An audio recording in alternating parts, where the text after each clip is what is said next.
आक्षेपार्ह audio clip viral प्रकरणाचे पडसाद आजही कुरुंदवाड शहरात उमटले। मुख्याधिकारी आशिष चव्हाण यांच्या प्रतिकात्मक पुतळ्याची शहरातील प्रमुख मार्गावरून धिंड काढण्यात आली।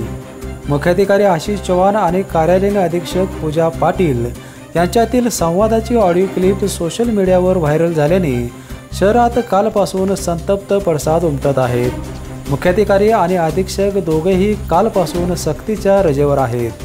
शहरवासियांबद्दल आक्षेपार्ह वक्तव्य या ऑडिओ क्लिपमध्ये असल्याने अजूनही शहरात संतप्त पडसाद उमटत आहेत। नेमका काय संवाद आहेत ऐकूयात या ऑडिओ क्लिपमधून।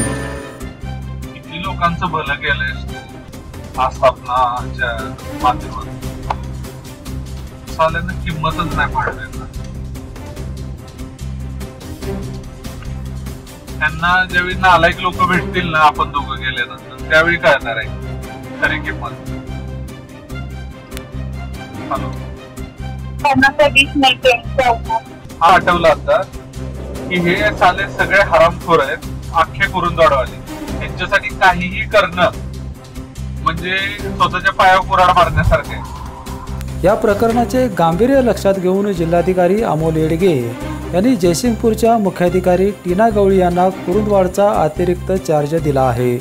मुख्याधिकारी आशिष चव्हाण यांच्यावर कारवाईसाठी उद्या शहरवासीय जिल्हाधिकाऱ्यांची भेट घेणार आहेत। पेपनसाठी कुरुंदवाडहून उमेश माळगे।